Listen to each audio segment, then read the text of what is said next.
Hey, what's up everybody? Bdf 44 coming at you with another video. Alright, so walking down the street, it's a little warm, but it ain't crazy. It's about 85 degrees, something like that. Made my Pacer Knicks video, which I was really happy to make because that was one of the best games I've seen in a long time, man. Great non-Laker basketball game it was. I hope everybody who loved basketball was able to see that, because boy was it a pleasure to watch every second of that. As a non-rooting fan of the sport, you know, because if it were my team on the wrong end of that, I would not feel that way. So yeah, but that was fun. What else is going on? Yesterday, that was a good majority of what I did. After I came home, I did my Hunters Blue workout, listened to all my content that I made throughout the course of the day, and then as I was done with all of that, I turned on the game and it was just tipping off, so that was perfect timing for me, and it was just an amazing game. After that, I meditated greatly, and had a dream of a friend that I hadn't seen in a long time. My homegirl Tamika was in my dream. She was giving me a hug. She's talking about food that she couldn't eat. She was like, I can eat this, but not that. It was like she had certain things, like I can't eat the chicken, but I can eat so-and-so something else. I don't know. It was a really kind-hearted dream, because I ain't gonna say I lost touch with her, but we stopped talking some years back, and so she still means the world to me just the same. I never lose love for friends, even people I don't necessarily communicate with right now. I haven't lost any appreciation for any of my friends. I'm very fortunate to have had some good friends. People just kind of drift apart for whatever reason or two. I think a lot of it for me was just me kind of going through some of the motions of my life while being in that friendship. Some of my most depressed times, some of my most isolated times, it was kind of in the meat and potatoes of our friendship. So I missed some key things in her life, and I think she took it very personally, as naturally she would. So I don't think I was the greatest friend in the end, but I still care a great deal about her. I love seeing her doing what she's doing. So, and one of the reasons why I work out as much as I do is because I saw her turn it around. So shout out to Tamika and her mom and her daughter, everybody on her side of the world. So yeah, man, that was a good dream for me, though. It felt really good to just kind of see her in a dream. And I've been dreaming about a lot of people lately. As I told you, I dreamed about a friend's mom 2 nights ago, and then yesterday my friend Tamika, and just wondering what God is doing in people's lives, man. Praying that everything is going completely well. Of course, Tamika is worth mentioning. She's on my prayer list. There's a million other people are as well, but she's on my prayer list. There are a lot of people who are non-celebrities on that prayer list. Some people in my life, some family members, stuff like that as well. Tamika is one of those people. But yeah, man, what else is going on, man? I didn't pay attention to the Puff trial as much today, but I do know there's some stuff going on, because Kid Cudi is supposed to be testifying today. I think he already did. I just haven't heard what's happening there, but I'm definitely interested in seeing what he has to say. I guess Puffy was alleged to have blown up the man's car because Kid Cudi was dating Cassie for a couple seconds, and of course Diddy wasn't having that. So I don't know how that went. But what else is going on, man? I understand that two people in a much different, completely unrelated event, two people were shot in front of the Israeli embassy in DC or something like that, 2 Israeli people. And I guess the person who had done it was supposed to have said, actually he wasn't supposed to have said, there's footage of the man being arrested screaming free Palestine, free Palestine, 2 frees, because that's the chant that a lot of people chant when they're protesting against this genocide. My point of view is, first of all, condolences to whoever loses their life, even though it's ugly what these people are supporting and what they ultimately stand for. I always want to leave room for the hurt to not be hurt anymore in regards to my intentions of what I say on this camera. So I don't agree with their intentions and their purpose, but I think they were unfortunate to have lost their lives, just the same as anybody else, man. With that being said, What told the story for me in regards to this probably being a false flag or inside job is how the man was arrested. He was arrested without a whole lot of force. He shot 2 Israelis, screamed "Free Palestine," and then was arrested calmly, softly. Zionists, you need to understand something. You are showing us how you treat people who are actually pro-Palestine. You're showing us. You brutalize them.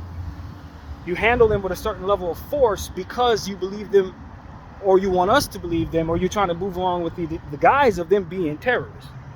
So when this guy shoots 2 of your own, and he's screaming "Free Palestine," and you arrest him like his name is Dylan Roof, we know this is you. Because if he was really a pro-Palestinian activist, you would have brutalized him. It's the little things. It's the little things, y'all.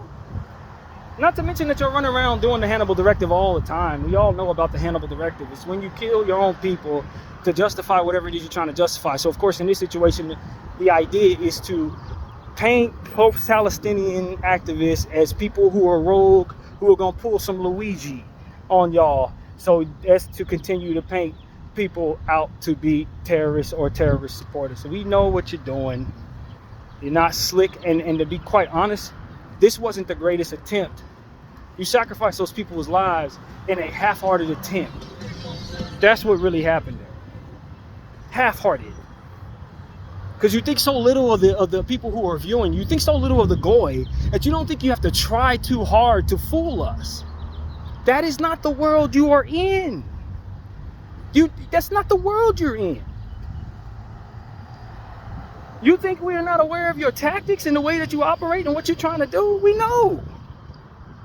We're watching how you operate when you really hate somebody and when somebody's really your enemy.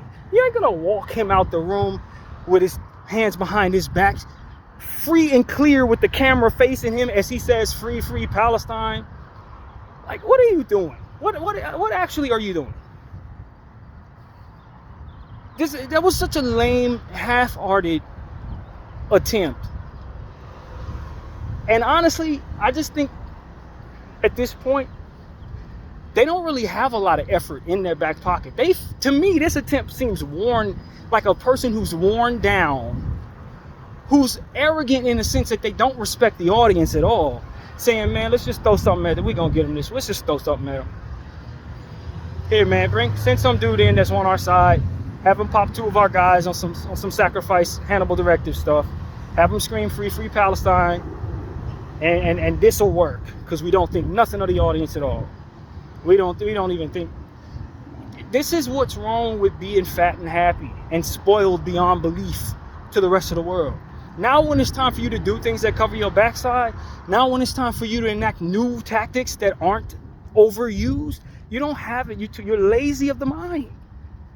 They're lazy of the mind because they've been able to get away with everything. Nobody's even held them accountable for the stuff that they do that doesn't even make any sense. So when it's time for them to try to cover their backside, they don't make much of an effort in regards to doing so. They're rocked to sleep by the idea that only the half-hearted effort is going to do the trick. And of course, they use one of their Western world government paid puppets to get up there on cue right after it happens and says some nonsense about anti-Semitism is not going to be accepted or whatever type of same old jargon nonsense that they be saying. It's the same old thing. They used Trump this time. Of course, he threw out the tweet out there. Even that was kind of half-hearted.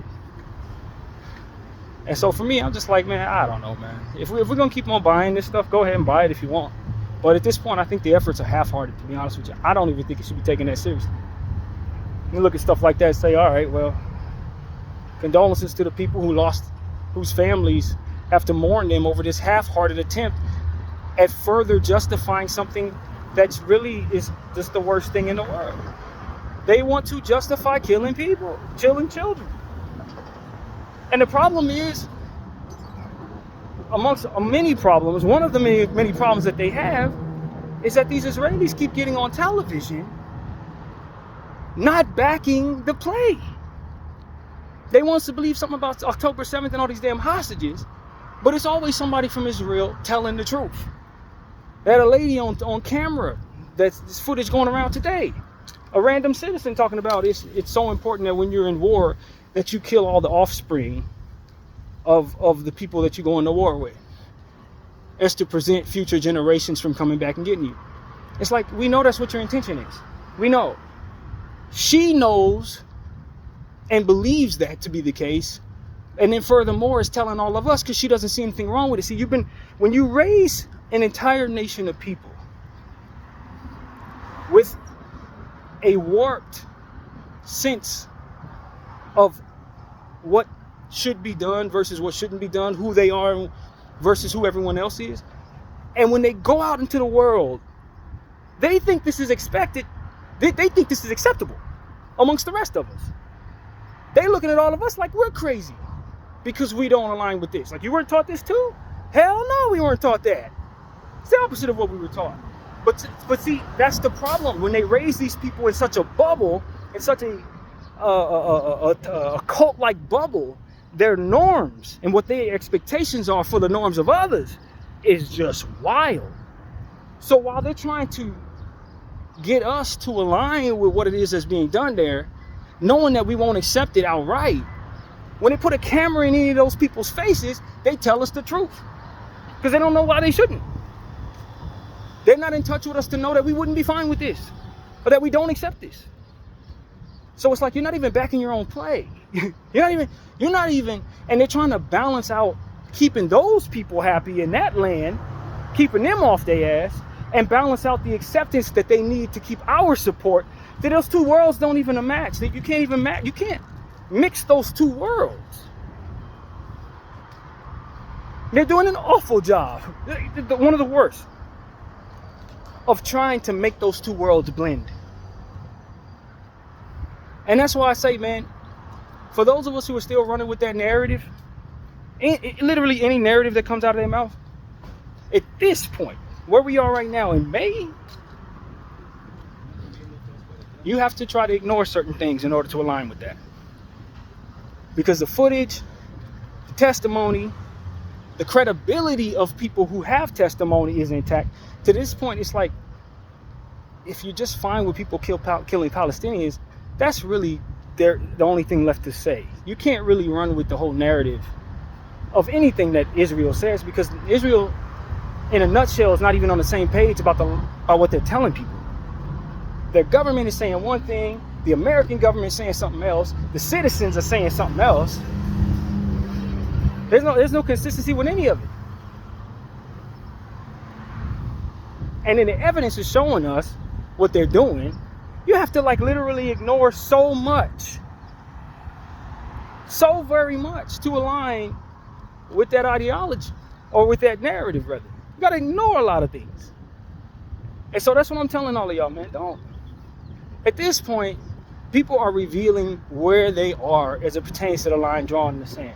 Either you're fine with genocide as it pertains to what's happening to the Palestinian people, or you're not. It's not about, I believe that October 7th was the worst thing in the world. At this point, there's too much discourse around this conversation that should make anybody that's running with that understand that they're really just running with something that doesn't even have a sense attached to it at this point. There's no sense to be had. Either you're rolling with the colonial powers of Israel taking over the land and dispelling the people for reasons that you believe should be done, or you don't. This is not a conversation about hostages or anything of that nature. No.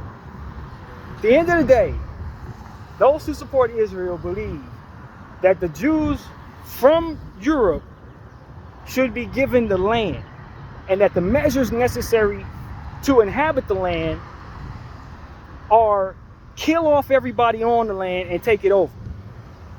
That is all. That's the only real credible point of view at this point. There's no October 7th narrative, ignoring of the understanding of the Hannibal Directive, ignoring the footage of the people who've been killed, the children that are starving. You gotta do some deep lying to mentally wrap your head around the narrative that Israel is feeding you at this point. You got to be really deeply, deeply stupid, like absolutely and utterly stupid. IQ on the toilet at this point to be following Israel without having your heart aligned with the narrative with the idea of what it is that they're trying to do. That it is necessary that they kill all the people. It's necessary to kill all the kids. It is necessary that they receive the land because they are due that because they're Jewish and God gave them land. That's the only thing any of y'all pro-Israel people should be saying if you want to seem credible at this point. Because if you're saying anything else, anything about October 7th, it's just foolish at this point. Anything about beheaded babies, it's just foolish. That don't even hold any credibility anymore. At all. It really never did. But at this point, it's so much evidence and so much footage and so much proof to like, yo, you can say you believe that pigs fly at that point. You might as well. You might as well, because you have just as much evidence of it as you do of this. Just being honest. And you should blame Israel. Blame them because they're not backing anything up. Anybody that's trying to push the narrative to make it so that people believe that, they're doing a horrible job of backing that play. That's the God's honest truth. And they've used every tool, every single thing that they have done to try to get people on their side. They've done with half-hearted effort and more or less overused plays. Things that we've seen over and over and over again. And they've done such a terrible job of hiding the things that they've done because they want credit for it, while simultaneously wanting people to support them, which doesn't, those are two things you can't have at the same time, chosen ones. You can't have both. Either you're going to get credit for all these horrible things that you're doing, or you're going to be hiding these things from people so that no one knows that you did them. You can't have both. You can't have the credit and be able to get away with it in the court of public opinion. You look crazy. You look absolutely nuts. And we already understand the government's behind you. We already know you paying them. And we already know that you know what they're doing in the dark. We already know what, at this point, is driving them to back you. That you've gotten yourself involved in so many different things that involve their money. And these people are shallow and bankrupt to the point where they will worship money and worship you because you have it. It's not, there's no credibility there either. And so that's what I want to say. At this point, paying attention to that, I just think at this point, it's like, yo, they are putting forth a half-hearted effort to get people to support them. They're not really serious about convincing everybody that they're victims or whatever. They're just doing half-hearted stuff. Well, thank you, man. And this is one of them situations where I honest to God, wonder, what is it that I'm supposed to do as somebody on the sideline who's seen all of the pictures of the kids who've lost their lives, who's seen all of the pictures of the children and the footage of the children who are starving, crying out, who's seen the flyers that they drop from the sky in random situations throughout the course of this genocide, telling people to move in a direction that they intend to bomb, then bombing those intentions, those tents and different things that people are in. They're wearing these people out, they're torturing them, they teasing them, they laughing about it, they making tic-tac-talk supporting each other, they patting each other on the back. One side of their mouth, they talking about what their actual intentions are. The other side of their mouth is a half-hearted attempt to make somebody like myself align with them that doesn't even tie it together in any way. Like at this point, it's like, yo, man, can we just stop? I understand that the government's not going to stop, going to break character. You're not. I can run up to every politician and they're all going to look at me like I'm absolutely crazy and throw the intended narrative of October 7th and Hamas in my face to get me to shut up. And then tell me I'm just an undignified terrorist supporter, and what about the babies, and why do I only care about the Palestinians, not the Israelis? That's like the copy and paste. This is how you handle it when you're confronted about these things. Come on, bro. At this point, it's like, all right, I know what I'm to expect. I'm not looking to these people to break character anymore. It doesn't make any sense for me to think they're going to do anything other than exactly what they've shown us for the past 2 years. So, hey, whatever. Y'all want to do this, you're going to go down in history books as people who did this. Fine. It's your legacy on the line. You know what I mean? That's what it really comes down to, your legacy on the line. Because the footage is there for all time. So if y'all want to go down as individuals who didn't care about this and that, hey, that's what you went down as. I can't find myself worrying about you You know what I mean? As it pertains to why don't you have a heart? You didn't have a heart. We look back on a lot of people who didn't have hearts in history, and guess what we think of them? Not much. They came and they went. And that's what a lot of these officials, these government officials, that's exactly how they're going to come and go, man. They did what the status quo was for the times they were in. They aligned with what made sense for them for their political situation, and they went in their graves as disgraces everybody who did it before them. Ain't nothing changed about the game because they were more of the same. That's exactly what it is, man. I appreciate people like Medea who are trying their very best to get these people to expose that process so that we have it in our head that this is what's governing us. Because that's really what it's about. Medea's not trying to change these people's minds and make them break character. She's just trying to catch them on camera in that dystopian space from which they continue to be in, which leaves us knowing that these people are this way. That is what the purpose is. They're not going to get these people to admit that they're wrong or admit that Israel's doing anything or whatever. They're never going to break character. They're caught by the balls in such a way, or they're aligned with the spirituality of the Satanism or whatever it is, and they're not going to break character. So that's what I just want people to understand. I'm at a point where I'm like, I don't expect none of you folks. The devil's going to do what devils do, man.